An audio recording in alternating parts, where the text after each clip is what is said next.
Hello and welcome.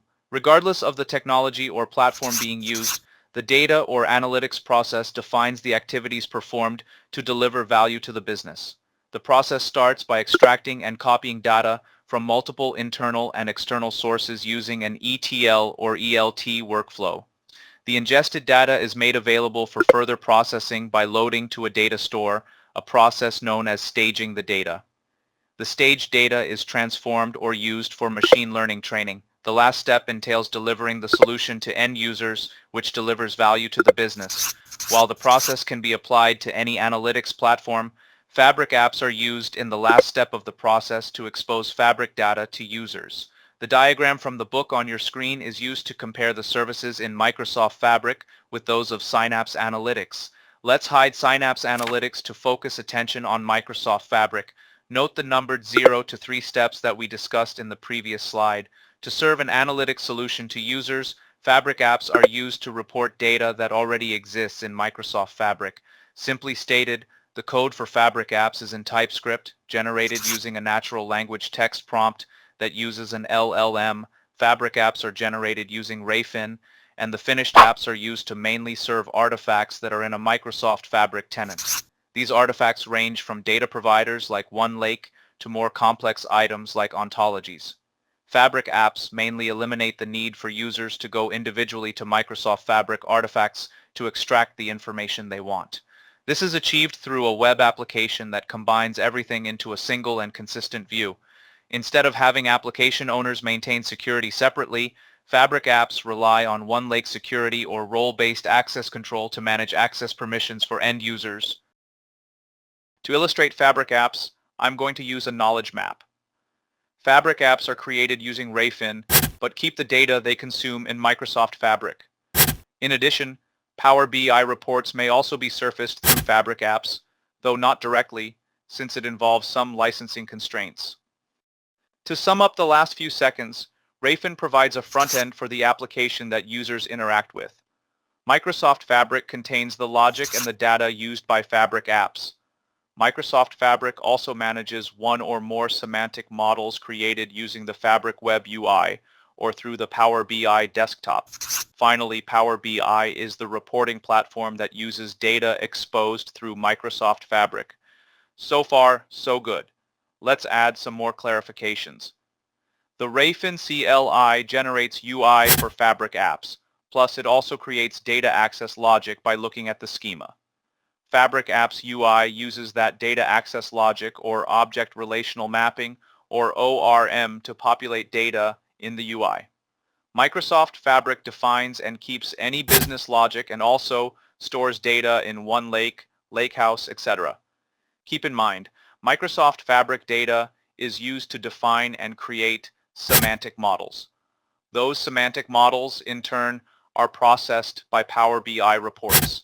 Power BI creates and manages reports and dashboard aimed at serving data to end users. The Power BI reports and dashboards are used by machine learning models in Microsoft Fabric, trained through data from Microsoft Fabric. Fabric apps allow surfacing of AI agents that use large language models from Microsoft AI and Azure OpenAI. These AI agents are served through the Fabric apps UI, which also uses the custom-built machine learning capability. The LLM services are also used by Power BI reports and dashboards mainly for reports that use generative AI and natural language. Lastly, in certain instances, an LLM may be further tuned with the stored data to produce more accurate responses. A typical implementation of Fabric apps looks like this. The implementing organization, of course, has an on-premises network that has its users, storage, and other systems. There may also be another organization's network that the implementing org interacts with that has its own storage and other systems. The implementing organization has a network and subscription in Azure that houses its cloud resources. Security is primarily driven by the on-premises Active Directory, which is synchronized with Microsoft Entra ID, formerly called Azure Active Directory or AAD in Azure. Microsoft Entra ID also authenticates Key Vault, a service to manage secrets for various Azure services. Also, The on-premises Active Directory is responsible to provide authentication to the organization's systems and databases. On the partner's network, data is populated into systems implemented in that organization. Data, whether it resides on-premises or stored externally within the partner organization, is extracted or ingested using Data Factory. The ingested data is loaded or staged in a Microsoft Fabric lakehouse. The staged data in the lakehouse is then consumed to train a machine learning model which is used in future for making predictions. Data changes and inferences or predictions are written to Microsoft Fabric storage, usually a lakehouse, from where it is accessed and used for Power BI reports. Power BI reports may also use data from on-premises databases, data from the Fabric lakehouse, as well as from the Power BI reports is surfaced in Fabric apps. The Fabric apps UI delivers insights to end users in the implementing organization.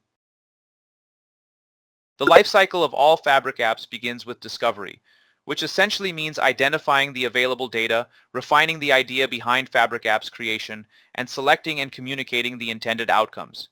Next, Rayfin is used to consume the existing artifacts from the Microsoft Fabric tenant and generate code.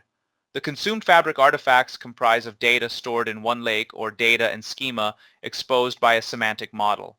Agentic AI developed using Fabric IQ and ontology, as well as telemetry data exposed by a Fabric event house and the accompanying real-time dashboard.